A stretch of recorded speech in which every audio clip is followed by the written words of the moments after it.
হে যুবক, ভারতকে ভয় পায় না। ভারত সব সময় আমাদের শত্রু, কথা বলেন ঠিক কিনা? ভারত কখনো আমাদের বন্ধু না। ভারত চাচ্ছে আমাদের বাংলাদেশ দখল করবে। আমি তো বলি বাংলাদেশে সেনাবাহিনী 6 লক্ষ 10 লক্ষ না, বাংলাদেশের প্রত্যেকটা ঘরে ঘরে সেনাবাহিনী আছে, কথা বলেন ঠিক কিনা? দিল্লি না ঢাকা?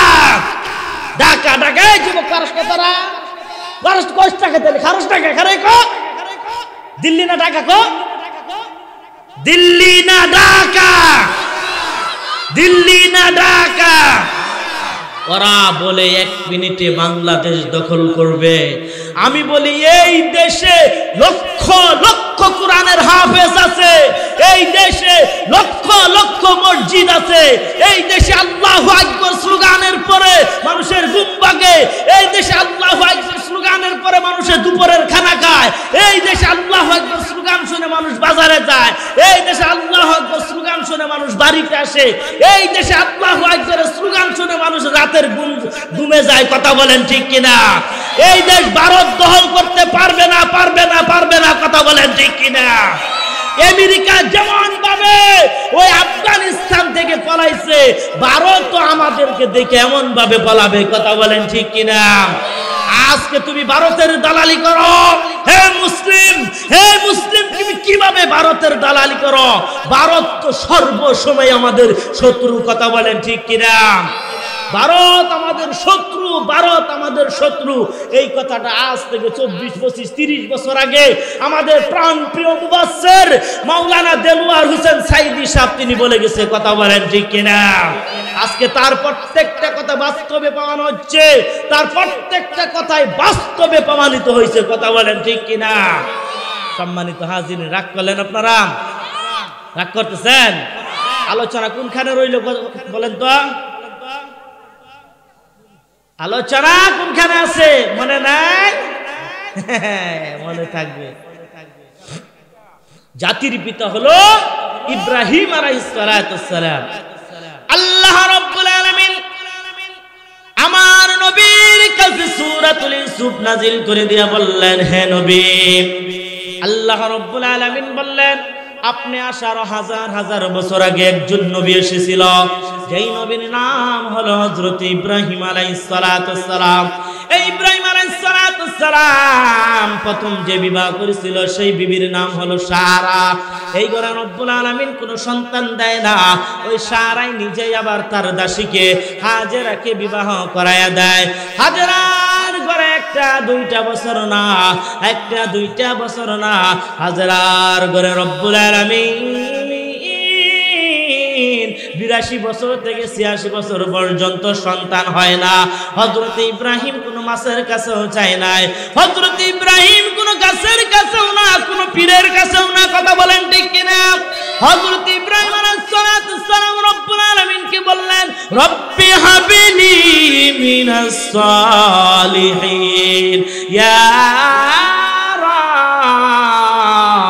রব্বি হাবিলি মিনাস সালিহিন, হে আল্লাহ আমারে সন্তান দাও। যাদের সন্তান হয় না, কোরআনের এই আয়াতটা আপনি বেশি বেশি পড়বেন, রব্বুল আলামিন আপনার নেক সন্তান দান করবে। এটাই হলো ওষুধ। কোনো পীরের দরবারে যাওয়ার দরকার নাই, কারো কাছে যাওয়ার দরকার নাই, কোনো পীর সন্তান দেওয়ার মালিক না, কোনো খাজা বাবা, ইল বাবা দেও যেই বাবাই কন না কেন, কোনো বাবা সন্তান দেওয়ার মালিক না। জোরে করে বলেন সন্তান দেওয়ার মালিক কে? হযরত ইব্রাহিম 82 বছর পর্যন্ত সন্তান হয় না। এই যে মুফতি সাহেব বসে রয়েছেন, আমি কোরআন থেকে বলতেছি, হুজুর পূর্ণাঙ্গ কোরআন থেকে বলতেছি। আল্লাহ তাআলা বললেন, ফাবাশশারনাহু বিগুলামিন হালিম। আল্লাহ তাআলা বললেন, ও ইব্রাহিম, আমি তোমাকে একটা নেক সন্তান দান করলাম, গোলামে হালিম, ধৈর্যশীল একটা সন্তান দান করলাম। এই কথা বলার পরে ওই ঘরে সন্তান হওয়ার কিছুদিন পরে আল্লাহ তাআলা যেই সারার ঘরে সন্তান হয় না, সেই সারার ঘরে রব্বুল আলামিন আর একটা সন্তান দিলেন। ওই হাজেরার ঘরে যে সন্তান হলো সেই সন্তানের নাম হলো ইসমাইল, আমরা জানি।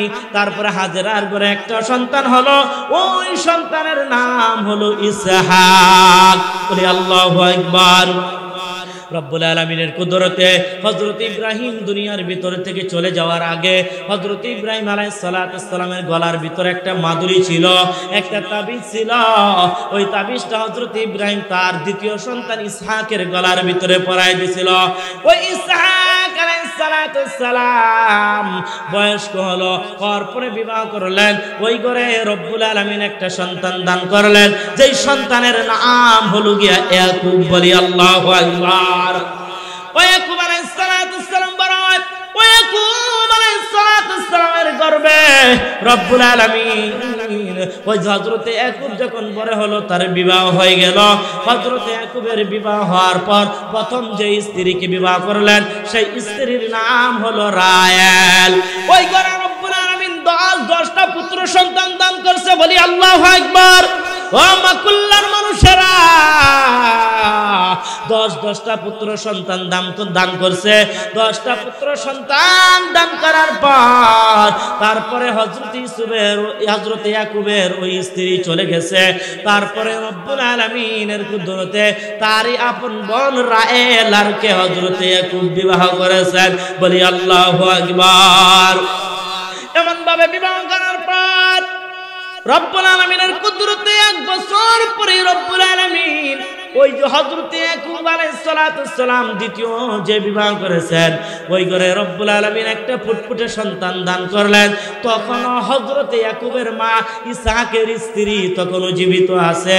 ওই ঘরে সন্তানটা হওয়ার পর হযরত ইয়াকুব তখন তিনি বাড়িতে ছিল না, তখন তিনি ব্যবসা করার জন্য সিরিয়ায় চলে গেছিলেন। ওই সন্তানটা দিয়ে আসার পর ওই ইয়াকুবের মা ইসহাকের স্ত্রী তিনি বর্ণনা করেন, ওই যে সন্তানটা আসলো, এই সন্তানের দিকে আমি একবার তাকাই, আর একবার ওই পূর্ণিমার চাঁদের দিকে তাকাই, আমার কাছে যেন কেন মনে হয় ওই সন্তানের চেহারাটাই বেশি সুন্দর। বলি আল্লাহু আকবার। কারণ রব্বুল আলামিন হযরত ইউসুফ আলাইহিস সালামকে পৃথিবীর অর্ধেক সৌন্দর্য দিয়ে বানাইছেন।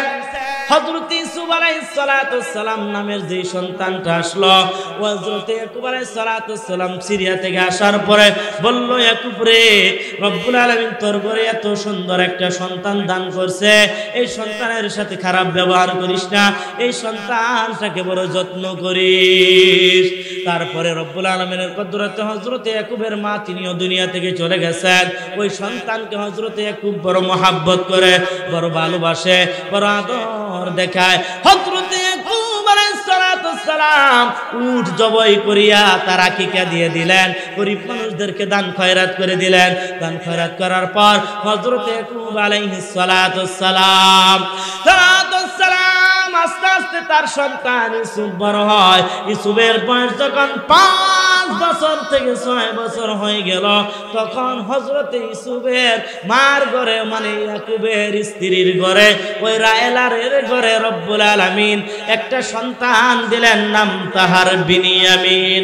ওই সন্তানটা যখন দুনিয়ার ভিতরে আসে, আসার টাইমে তার মা বেশি রক্তপাত ঘটিয়া, বেশি ব্লিডিং হইয়া তিনি দুনিয়া থেকে চলে গেলেন।